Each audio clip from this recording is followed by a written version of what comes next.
Hər vaxtınız xeyir olsun Yurd FM-in dəyərli və sevimli dinləyiciləri. Siz 90.7 FM-də Yurd FM-də Mədəniyyət Nazirliyinin dəstəyi ilə mədəni yurdumuzu dinləyirsiniz. Bugünkü qonağımsa İncəsənət Gimnaziyasının xoreografiya şöbəsinin baş müəllimi, rəqqas xoreoqraf Tahir Eynullayevdir. Xoş gəlmisiniz Tahir bəy. Çox sağ olun, xoş gördük sizi. Çox şadam sizi gördüyümə.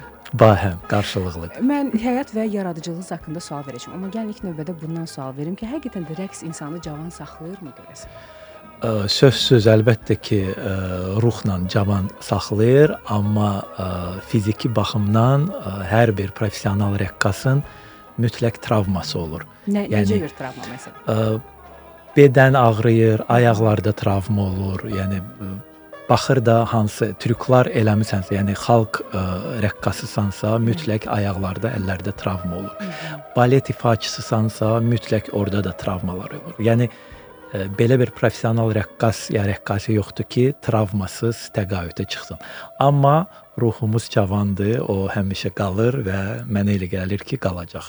Və yaş neçə olur olsun, mən fikir verirəm, bütün rəqqaslarda, rəqqasələrdə o şuxluq itmir. Bəli. Nə olursa olsun o qamət, yəni uzaqdan çağırır ki, mən rəqsə getmişəm və yaxud da rəqqasəyəm. O artıq məktəbdir. Yəni hamımız məktəbi keçmişik, professional məktəbi keçmişik və o qamət, o yeriş istər-istəməz biz görürük. Yəni rəqqas gəlir ya balet ifaçısı gəlir. Bu yerişdən də görmək olur, həm də o belə gəzməkdən, başı saxlamaqdan görmək olur onu. Düzdür. Gəlin yaxə belə qaydaq. Necə oldu ki, rəqqas oldunuz? Ümumiyyətlə marağınız necə yarandı? Yəni mən ümumiyyətlə incəsənət ailəsində böyümüşəm. Atam rəqqas olub, anam bir ara rəqs elib. Nənəm ilk ifaçılardan biri olub, Fizzə Hənifayeva. Yəni nənəmin bacısı. Yəni mən doğulmuşam elə bil rəqs içində, amma mahnı və rəqs ansamblının demək olar ki, kulis uşağı idim. Həmişə məşqlərə gedirdim. Maestro Niyazinin vaxtında, yəni uşaq idim, başa düşmürdüm nə idi. Cücələrim ansamblından əlbəttə ki, başlamışdım və ilk konsertim 6 yaşımdan dövlət konserti idi. Ulu öndərimiz Heydər Əliyevin dəvəti ilə Leonid Brejnev var idi. O Bakıya dəvət olunmuşdu və o vaxt Lenin sarayı, indi Heydər Əliyev sarayı. Orada ilk konsertim olmuşdu. Hətta Brejneva qız Mişka, mən gül aparmışdıq, vermişdi. O hələ öpmüşdü hamımızı. Yəni əlbəttə ki, sonra ulu öndərimiz yaxınlaşır. Həmişəki kimi konsertdən sonra biz uşaq idik. Amma bax, oradan başladı. Sonra Cücələrim ansambldan sonra xoreografiya məktəbi, xoreografiya məktəbindən sonra İncəsənət Universiteti, sonra aspirantura Sankt-Peterburqda və sairə, yəni həyatım belə başladı demək olar ki. Rəqsin içində davam elədi belə. Hə. Bax, ilk xoreografiya işinizi xatırlayırsınızmı? Bəli, bu yəni mən ümumiyyətlə dediyim kimi ailəmiz rəqslə bağlı idi və istər-istəməz qardaşımın uşaqları, bacımın uşaqları, mən onlarda eksperimentlər aparmışdım. Yəni evdə rəqslər qurmuşdum. Məsələn, qardaşım qızı Günələ Qulu Əsgərovun Əziz Dost sol rəqsini qurmuşdum. Amma kütləyə yəni çıxartmaq 97-ci ildə, yəni mən 97-ci ildə İncəsənət Gimnaziyasında müəllim kimi fəaliyyətimə başladım. Xoreografiya şöbəsini atam açmışdı orada, Ramiz Eynullayev və məni müəllim kimi dəvət elədi və mənim müəllim kimi müəllimim mərhum, mən belə deyirəm də, mənim ruslar demişkən Angel Xranitel, mənim mələyim Əminə Dilbazi olub. Və mənim ilk qurduğum rəqs Tofiq Quliyevin lirik rəqsi olub. Lirik mahnısına Pəncərəmə qondu çiçək və əlbəttə ki, o da ulu öndərimiz Heydər Əliyevin yəni iştirakı ilə dövlət konserti oldu və orada qızlar 9 qız idi. O rəqsi böyük uğurla çıxış elədilər, göstərdilər. Hətta orada da elan eləyirlər rəqsin quruluşu Tahir Eynullayevin və oradan başladı da mənim xoreoqraf kimi fəaliyyətim. Bax, sizin üçün rəqsi qurmaq prosesi necə başlayır? Çətindir ümumiyyətlə? Əlbəttə ki, çətindir. Bilirsiniz necədir? Mən əlbəttə ki, ilk olaraq musiqini seçirəm. Musiqi, mən biraz lirik rəqsləri sevirəm və lirikanı daha çox seçirəm. Və məni mütləq musiqi özünə cəlb eləməlidir. Sonra mənim belə kağız-küğuzum olur, mən orada o şəkilləri çəkirəm. Rəqsin şəkillərini hardan, necə Və başlayıram yenə də uşaqların üstündə, yəni evdəki uşaqların üstünə o eksperimentləri yoxlamağa. Sonra da gedirik artıq məktəbə, zala və başlayıram onu qurmağa. Əlbəttə ki, bu böyük bir prosesdir. Mən indi baxıram, məsələn, rəqsləri 2 günə qururlar, 3 günə qurur. Mən bunu başa düşmürəm heç. Çünki çox müddət alır yəqin. Bəli, çünki sən rəqsi qurursan, nəsə xoşuna gəlmirsən, onu mütləq dəyişməlisən, sən onun üzərində işləməlisən. Ona görə mənim üçün, amma mən buna baxmayaraq 1 il ərzində ansamblın adı Günel idi. Onu da Cövdət Hacıyev, qardaşımın qızı Günelin adını qoymuşdu. O solist idi bizdə. Və onların üzərində mən böyük bir proqram qurmuşdum və hətta ASTV-nin Qızıl Fondunda da o proqram var. Səhər proqramı idi. Müxtəlif verilişlərdə gəlib çəkilirdilər və Qızıl Fondda var. Mənim üçün böyük prosesdir bu. Bəli. Ümumiyyətlə rəqsin qurulması deyirsiniz, məsələn, uzun müddət çəkir. Nə qədər? Məndə məsələn ola bilər 1 həftəyə, ola bilər 2 həftəyə. Onu da deyim ki, mən professionallara rəqsləri qurmurdum. Yəni bunlar hələ ki uşaq idilər və bu daha da çətindir. Amma professional ansambllara rəqsi 1 həftəyə gözəl qurmaq olar. Çünki orada artıq yəni ifaçılar hazırdılar. Yəni məktəbi var, məktəbi keçirlər. Yəni onlar trinaj olunan bir məqam var. Onu eləyirlər və artıq soyuq əllərə, belə deyək də, soyuq ayaqlara biz məşq eləmirik. Biz dərhal rəqsə başlayırıq, quruluşa başlayırıq. Bax, lirikanı daha çox sevdiyinizi deyirsiniz. Görəsən rəqs qurmağın əhval-ruhiyyəyə bir təsiri varmı? Əlbəttə ki var. Əlbəttə ki var. Aqressiv adam, məsələn, onun quruluşuna baxanda sən görürsən, bunda biraz aqressiya var. Lirik rəqslərə baxanda deyirsən, bunda biraz nəsə özünə qapanma var. Bəzi rəqslərə baxanda deyirsən, bunda abır-xaya var. Yəni rəqsə baxanda artıq biz o xoreoqrafın xüsusiyyətini, xarakterini bilə bilərik. Yəni biz professionallar. Yəni belə qıraqdan baxan tamaşaçı yəqin o da başa düşər. Məsələn, bir məqam var da, biz tamaşaçı olaraq rəqqasa baxanda və görürük ki, çox yüngül atlanır. Yəni nə var burada atlanmağa? Bizə elə gəlir ki, heç nə yoxdur.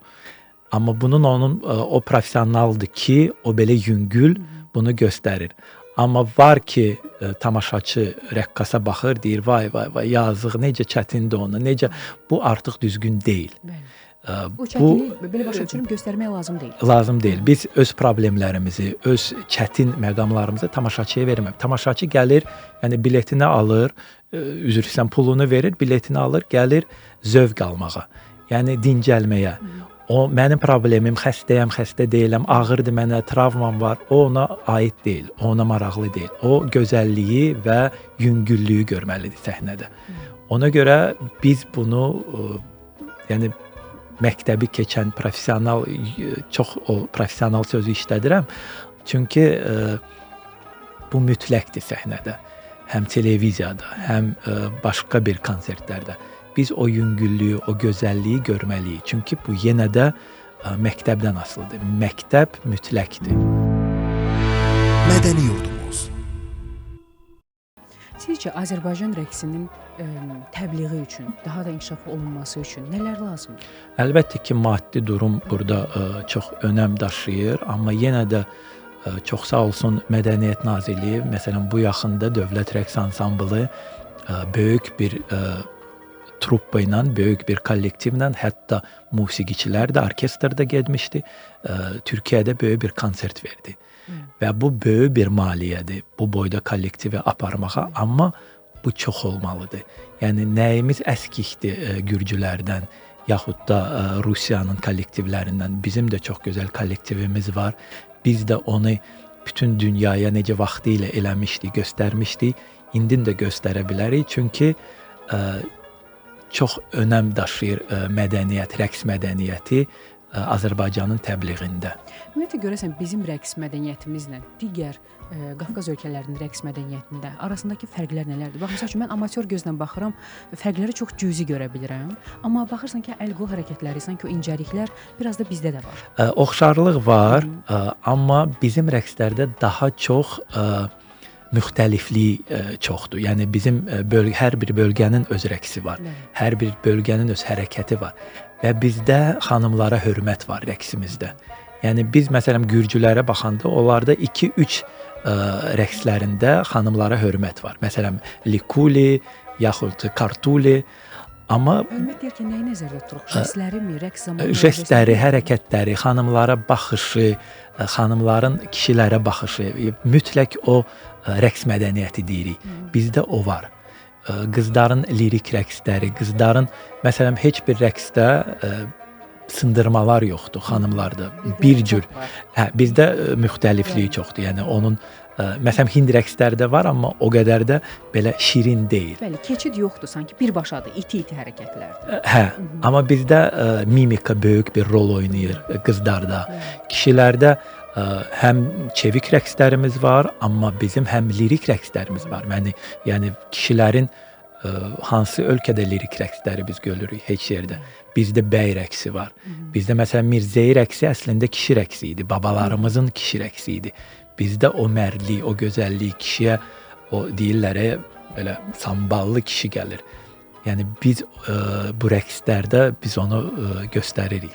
Bəy rəqsi demişkən, bəy rəqsinin özəlliklə sizin üçün quruluşu var, səhv eləmirəmsə. Yox, bəy rəqsi ümumiyyətlə bizim korifeyimiz, xalq artisti Əlibaba Abdullayev qurmuşdu.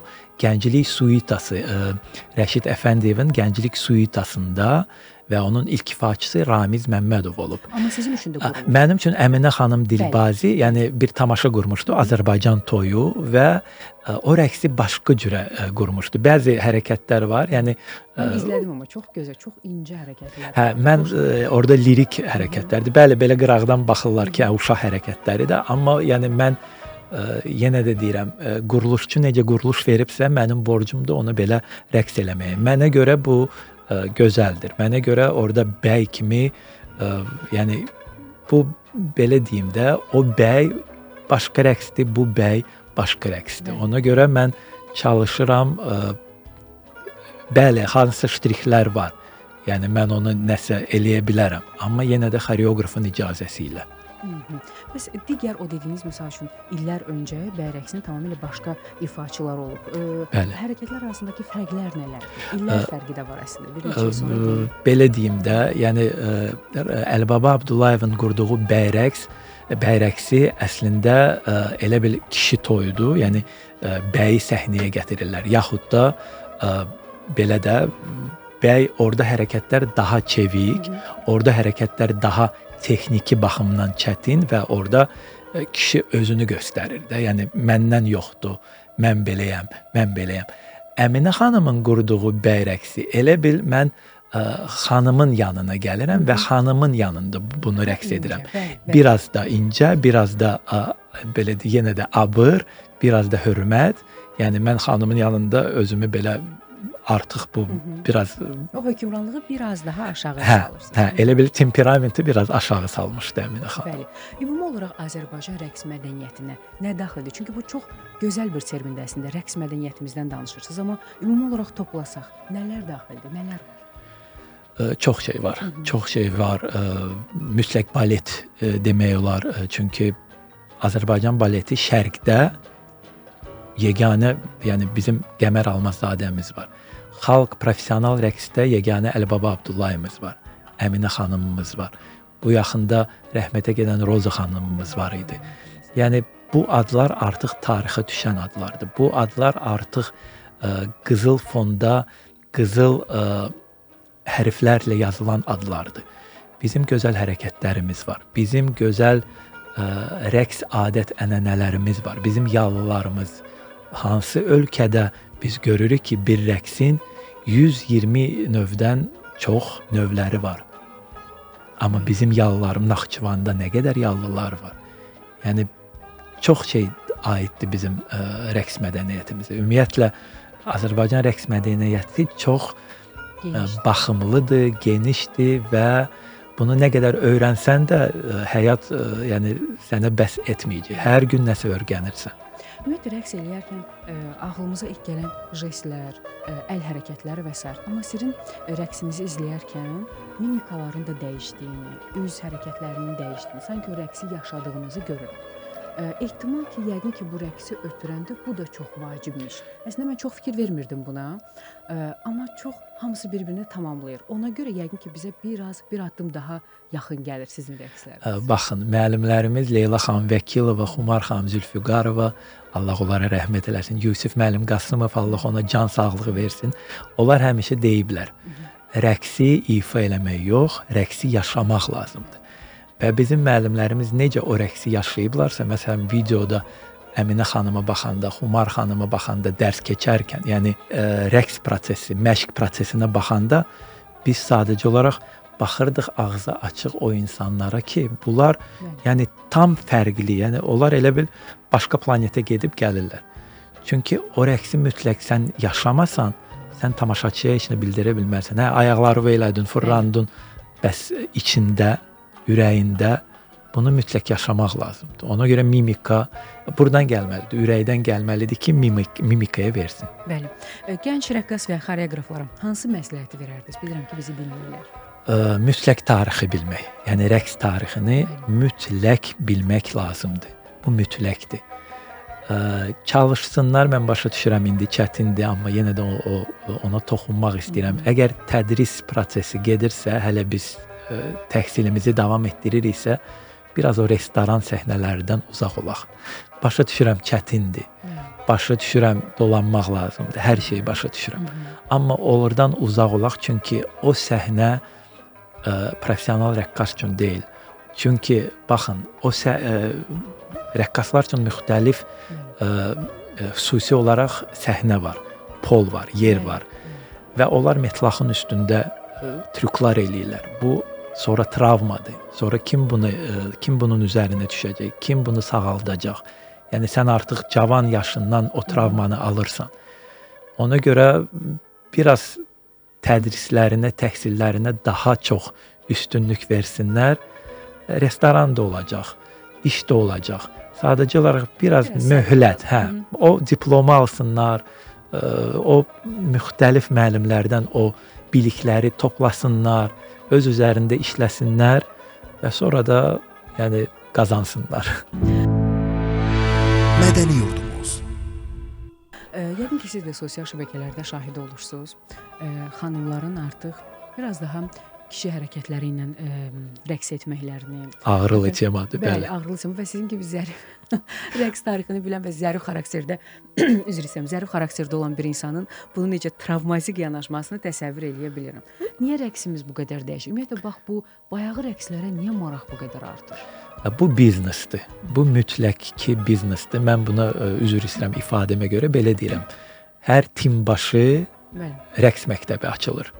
Yəni indi kim nə istəyir eləyir. Bu eləyən insanların təhsili yoxdur. Rəqs təhsili yoxdur. Çünki rəqs təhsili olan insan bunu heç vaxt eləməz. Bu biznesdir. Və gedirlər toyda qazanırlar, oynayırlar, ayaqqabılarını çıxardırlar, başlayırlar oynamağa. Qızların belə oynamağına mən məsələn çox pis baxıram. Buna da mütləq toxunmalıyam. Bu yaxında elə sosial şəbəkədə gördüm. Bunu Əminə Dilbazinin üstünə atıblar, amma və deyiblər ki, Çinar rəqs ansamblı bunu o vaxtdan belə rəqs edir. Bu düzgün deyil. Məsələn, Çinar rəqs ansamblının bir çox lirik rəqsləri var idi.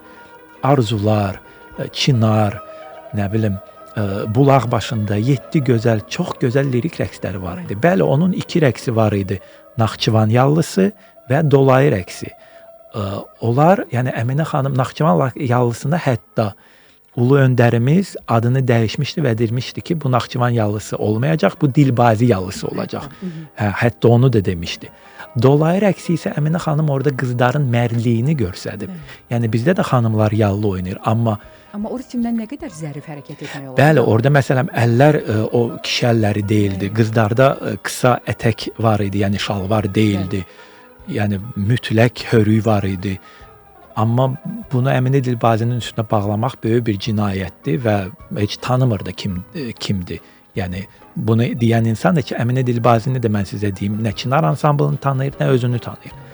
Amma bunu mən valideynlərə də bağlayıram. Bu valideynlər başa düşmür ki, bu uşaqlara böyük bir travmadır. Ələxsus biz gəlirik rəqsə, biz mütləq Nəinki rəqsə, idmana gedirik, yaxud üzgüçülüyə gedirik. Biz dərhal suya atlanmırıq, hansısa bir hərəkətlər eləyirik, isinmə hərəkəti. Bunlar bunu eləmirlər. Bunlar dərhal başlayırlar o kişi hərəkətlərini, çevik hərəkətlərini öyrətməyə. Qızların bədəni bu hərəkətlərə uyğun deyil, hazır deyil. Estetik görünmür görünüş olaraq. Nəinki estetik, bu sağlamlığa da ziyandır. Sabah qızın ya ayağı, ya barmağı, ya nəsə düzgün hərəkət eləməsə sınacaq. Kimdir cavabdeh? Müəllim deyəcək, mən cavabdeh deyiləm. Yenə də valideyn başa düşməlidir ki, belə müəllimlərin yanına uşaqlarını aparmaq olmaz. Sabah da qız yəni küçədə gəzir, məktəbə gedir, qızın artıq davranışı da yəni belə deyil, belə olmayacaq. Artıq o kişi kimi özünü aparacaq. Yəni bu düzgün deyil. Xanımların çox gözəl, çox qəşəng, zərif hərəkətləri var. Hansı valideyn istəməz ki, onun qızı qəşəng qız kimi oynasın. Hə. Nəyə lazımdır o kişi kimi saçlarını da açırlar, kişi kimi başlayırlar atlanıb düşməyə. Nə hardadır bu gözəllik? Hardadır bu siz demişkən estetika? Hardadır bu nə bilim, nə ilə fəxr edirik biz? Nə ilə? Əslində bunun vasitəsilə də milli kimliyimizi, milli rəqs kimliyimizi itirməyə doğru gedirik. Amma düşünürəm ki, hər zaman Azərbaycan milli rəqsini sevən kütlə hər zaman olacaq. Biz sonra deyirik ki, nəyə görə başqa xalq bizim rəqslərimizi oğurlayır? Bəs əziz müəllimlər, qurun da bizim rəqsləri, qurun bizim hərəkətləri. O özü də orada kişi hərəkətləri də deyil, qeyri-adi belə başa düşməmiş hərəkətlərdir. Qeyri-adi, bilmirəm, Hind rəqsidir, bilmirəm, nə bilim, İspan rəqsidir, modern rəqsidir. Qeyri-adi, mən heç o hərəkət də Azərbaycan rəqsinə heç aid olmayan hərəkət deyil olar. Yəni bizim millətin hərəkətləri deyil olar. Mədəni Yurdumuz. Dəyərli dinləyicilər, bir daha xatırladıram ki, siz 90.7 FM-də, Yurd FM-də Mədəniyyət Nazirliyinin dəstəyi ilə Mədəni Yurdumuzu dinləyirsiniz. Bugünkü qonağımsa İncəsənət Gimnaziyasının xoreografiya şöbəsinin baş müəllimi, rəqqas xoreoqraf Tahir Enullayevdir. Tahir bəy, siz həm də dərs deyirsiniz. Bax, uşaqları götürməsən, tələbələri götürməsən əvvəl nəyə fikir verirsiniz? Kimlər rəqs üçün yararsızdır, belə deyim? Biz mütləq ritmi yoxlayırıq. İlk növbədə ritmi. Ritmdə belə bir şeydir ki, onu öyrənmək olmaz. O Allahdan gələndir. Əgər o var, var. Yoxdursa, sən onu sonradan öyrənə bilmərsən. Sən onu inkişaf etdirə bilərsən. Mütləq qamət, yəni var şux kök, nəinki şux, onun elə bil pax deyirik də, açıq olmalıdır, bədən düz olmalıdır, kök olmamalıdır. Var valideynlər hansılar ki deyir, arıqlayacaq, amma hə, yox, yəni bu sağlamlıq dərnəyi deyil də, dərnəklər var. Ora qoyun, arıqlasın, amma bu məktəbdir artıq. Yəni mütləq ona musiqi duyumu və mütləq yaddaşa bir neçə hərəkət göstəririk və o hərəkəti uşaq təkrar etməlidir. Və əlbəttə ki, 1-2 dəqiqəlik rəqs hazırlayır və baxırıq o necə tamaşaçıya özünü göstərə bilir. Hansı yaş qrupları ilə çalışırsınız? Bizdə 1-ci sinifdən 11-ci sinifə qədərdir. Məndə isə yuxarı siniflərdir, 7-ci sinifdən 11-ci sinifə qədər. Çünki mən onlara həm də xoreografiya tarixi fənni də keçirəm. Çünki yenə də deyirəm, bu mütləqdir. Bəli. Ümumiyyətlə rəqqaslar neçə yaşa qədər rəqs eləyə bilər rəsmi olaraq? 20 yaş, maksimum 25 yaş. Amma təəssüflər olsun ki, indi bu yoxdur. Təqaüd yoxdur və bu bizim üçün böyük bir problemdir. Təqaüd olmadığına görə 65 yaşa qədər insanlar ansambllarda, teatrda çalışırlar və cavan pokoleniya, cavan nəsil qəbul oluna bilmir teatra və ansamblara, çünki ştat yoxdur. Ştat yoxdur çünki təqaüd yoxdur. İndi inşallah bunu bizim hörmətli Milli Məclis deputatları baxar yenə də bu məqaləyə, çünki Qənirə xanım rəhmətli ona o problemi müzakirə edirdi, amma yəni ki, belə qaldı. Çünki təqaüd mütləqdir. 25 yaşdan sonra çox erkən yaşdır çünki. Bəli, amma sən artıq 25 yaşdan sonra 25 yaş, yəni 25 il. 25 il sən mütləq səhnədə olmalısan. Sən 25 ildən sonra başa düşürsən ki, sən artıq belə fırlanmırsan, sən artıq belə atlanmırsan. Yəni fiziki baxımdan insan artıq cavan kimi kaprizli bir sənətdir amma Tahir. Kaprizlidir, gözəldir, çətindir, amma kaprizlidir və çox çətindir səhnədən getmək. Amma yenə də bizim çox gözəl cavan nəslimiz var. Bəli. Çox gözəl uşaqlar var. Sadəcə olaraq çox istərdim ki, bəli, onların bir 5-i, 6-sı teatra, ansambla qəbul olunur. Amma çox böyük yəni böyük kütlədir. Bəli. Çox istərdim ki, hamı iş dalıcan bax, iş olsa restoranlar olmaz, mən sizə deyim. Bəli. Bu təqaüd olsa, hamı işləyəcək, heç kəs restorana qaçmayacaq. Amma belə bir nüans da var. Milli üslubda, yəni onsuz da bütün toylarımız milli üslubda keçir. Amma Bəli. sırf milli üslubda toy eləmək istəyən insanlar var və Bəli. çox şad olarlar ki, onların toyunda gözəl rəqs tamaşalar olsun və s. Bəs o zaman axı bu Yox, da var. baxın, mən yenə də deyirəm, mənim xoşum gəlir. Mən toylarda Çox sevirəm izləməyi. rəqs qrupları görəndə xoşum gəlir. Sadəcə olaraq istəyirəm tədrisi bitirsinlər, Bəli. sonra başlasınlar toya. Yəni birbaşa o biznesə Çünki girməsin. tədris dayanır. Bəli. Birbaşa Ləngiyir. məsələn, məqsəd olsun ki, mən istəyirəm məni rəqs ansamblına götürsünlər xoreoqrafiyadan sonra, yaxud da teatr götürsünlər. Amma onların məqsədi indi məni toylara götürsünlər. Bəli. O pisdir və ən mənim üçün cinayət olan bir şey odur ki, indi biz balet sənətini toylarda görürük. Balerinalar, balet ifaçıları balet geyimlərində və puanti deyirik. Onların üzərində dayanırlar və toylara gedirlər. Bu mənə görə böyük bir cinayətdir balet sənətinə görə. Əlbəttə ki, pol, metlaxın üstündə, puantın üstündə necə bunları buraxmaq olar? Bu böyük bir cinayətdir. Yəni milli rəqsi biz öyrəşmişdik. Bəli, toydur, amma balet toyda bu nonsensdir. Böyük bir nonsensdir və mən çox xahiş edirəm müəllimlərdən, çox xahiş edirəm fürsətdən istifadə edib balet sənətimizi qoruyaq. Milli rəqs okey, qorumadıq. Toylarımızdır, bayramımızdır, el şənliklərimizdir, adətimizdir. Amma bu baletdir. Balet mütləq səhnədə olmalıdır. Teatr səhnələrində olmalıdır. Bunu toylara aparmayaq. Çox xahiş edirəm əziz müəllimlər. Son olaraq elə toylardan bundan yekun vurmaq istəyirəm bu sualdan. Yəqin ki, siz də şahid olmusunuz kişilərin ritmdən rəqs eləməyi, sadəcə nağara ritminə rəqs eləməyi. Bəli. Azərbaycan rəqs sənətində həqiqətən də bax bu ritm varmı? Bu ritmlər var, amma sırf o toyda oynanılan ritm soxulur. Məsələn, Əlibaba Abdullayev Dekadada Moskva üçün nağaralar rəqsi qurmuşdu və orada mütləq rəqqaslar nağara ifa edirdi və sonra rəqslərə başlanırdı. Yəni o var. Nağaralarla rəqs var, müxtəlif ritmlərlə hərəkətlər eləyirlər. Bəli, aralarında var qeyri-etik hərəkətlər. O maşın sürür, nə sürür, başa düşmürəm. O sürəti dəyişir. O artıq sirkdir da, deyim, klounluq edirlər, yenə də pula görə. Amma sırf professional nağaralarla və nağara ritmlərlə rəqslərimiz var idi. Əlibaba müəllimin qurduğu və sonradan da müxtəlif xoreoqraflar o rəqsləri qurur. Tahir bəy, rəqs tamaşası qurmadan əvvəl nə ilham verirsiniz? Daha çox əhval-ruhiyyəniz yaxşı olanda mı daha gözəl qurursunuz, yoxsa çünki bəzən sənət adamları biraz sanki bikef olanda, pessimizmə yönələndə daha gözəl işlər çıxara bilər ortaya. O ilham gəlir deyirlər. Bəli. O həmişə var. O həmişə şükür ki var. Sadəcə olaraq tamaşa quranda mən hardasa 3 tamaşa qurmuşdum. Rəqs tamaşası Tofiq Quliyevin musiqisinə, caz folklor klassika və Qara Qarayevin musiqisinə. Yəni mütləq süjeti fikirləşirəm, nə istəyirəm eləməyə, musiqiləri montaj eləyirəm, seçirəm və burada artıq mənə ilham verən musiqidir.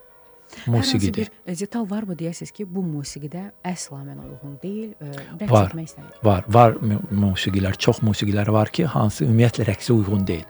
Bax biz müğənniləri götürürük də. İndi dəbə düşüb ki, müğənni oxusun və arxada rəqqaslar oynasın. Var müğənnilər hansılar ki, oxuyurlar, amma o rəqslik deyil. Yəni o musiqi, o mahnı rəqslik deyil. Amma mütləq orada rəqs istəyirlər, rəqs olmalıdır. Rejissor da istəyir, nə bilim, müğənni özü də istəyir. Var belə məqamlar. Əgər məni tutmursa mən qurmaram. Mən qurmaram, kim nə deyir desin. Xarici ölkələrdə çıxışlarınız, yetərincə də təcrübələriniz var. Hal-hazırda gözlənilirmi? Mən artıq rəqs eləmirəm. Mən 96-cı ildən artıq rəqs eləmirəm, amma müxtəlif ustad siniflər keçirirəm, hansısa bir quruluşlar edirəm. Yəni bilirsiniz ki, Litvada mən 7 gözəl tamaşasının baletmeysteri olmuşam Litva teatrında. O rejissor Jonas Vaitkus həm Bakıda qurmuşdu Rus dram teatrında, həm də öz teatrında. İndi yenə də hansısa bir tamaşa quracaq və məni dəvət eləyəcək. O da hardasa yəqin yanvar-fevral ayında olacaq. Hələ ki tamaşanın yəni ssenarisini oxumamışam. Yəni o mənə göndərməlidir ki, mən onu ilə tanış olum. Baxım nə üslubdur, nədir, nə deyil, amma əlbəttə ki gedib quracağam, çünki mənim üçün maraqlıdır. Başqa xalqların, başqa dövlətin aktyorları ilə işləməyə. Mədəni yurdumuz. Bioqrafiyanızı araşdırarkən hətta diqqətimi bir məqam çəkdi. Sizin kitablarınız da çıxıb rəqs üzrə. Bəli. Biraz bu barədə məlumat versəniz. İlk kitabım rəqsin dili idi. Onun içində ümumiyyətlə hər bir rəqsdən, yəni tarixi məişət rəqsləri, klassik rəqs, dünya xalq rəqsləri və əlbəttə ki, Azərbaycan rəqslərindən ümumi məlumatlar var. Həm tarix baxımından, həm yəni hansısa bir rəqsləri məsləhət verdiyim baxımdan, hətta orada hərəkətlər necə olunur, necə müxtəlif kombinasiyaların necə olunmağı da var və bu yaxında yeni kitabım artıq yəni işıq üzü görəcək, hal-hazırda nəşriyyatdadır. Burada Azərbaycan rəqslərinə aid olacaq hər bir rəqsin öz anotasiyası. Sadəcə olaraq biraz ləngiyir, çünki hər bir rəqsin orada eskizi olacaq. O da Bədürə xanım Əfqanlının eskizi, yəni kitab buraxılıb Bədürə xanım Əfqanlının rəqs kostyumları və o biraz dizayn baxımından biraz iş aparır, ona görə ləngiyir. Yəni hər bir rəqsin orada həm geyimi də göstəriləcək. İnşallah yəqin yanvar ayı üçün və məncə mütləq şəkildə qəşəng də bir təqdimatı olmalıdır. Mən xoşlamıram sizə deyim də belə təqdimatlar, belə deyirlər, reklam, xoşlamıram, amma heç kitabımı da satmıram, kitablarımı bağışlayıram. Yəni həm kitabxanada var. Bilirsiniz, indi belə bir vəziyyətdir ki, hamı kitab oxumur, hamı kitab, amma mənə xoşdur ki, tələbələr, Xoreografiya Akademiyasının tələbələri mənim kitabımdan istifadə edir. Öz elmi işlərində, öz yəni buraxılış işlərində istifadə edir. Bu mənim üçün çox bir böyük bir işdir. Yəni mən bütün tələbələrimə, yəni xoreografiyada işləyən zaman, indi işləmirəm. Yəni həmişə onların yanındayam, onlara kömək eləyirəm. Nə lazımdır, mən onlara müxtəlif materiallar verirəm. Bəli. Tahir bəy, təşəkkür edirəm gəldiyiniz üçün. Siz sağ olun. Minnətdaram. Həqiqətən də sizin sayənizdə bilmədiklərimizi də öyrəndik. Çox şadam. Dəyərli dinləyicilər, bir daha xatırladım ki, siz 90.7 FM-də, Yurd FM-də Mədəniyyət Nazirliyinin dəstəyi ilə mədəni yurdumuzu dinlədiniz. Bugünkü qonağımsa İncəsənət Gimnaziyasının xoreografiya şöbəsinin baş müəllimi, rəqqas xoreoqraf Tahir Enullayev idi. Hər həftənin cümə axşamı saat 17-dən 18-ə qədər Yurd FM-də bizi dinləməyi unutmayın. Hələlik.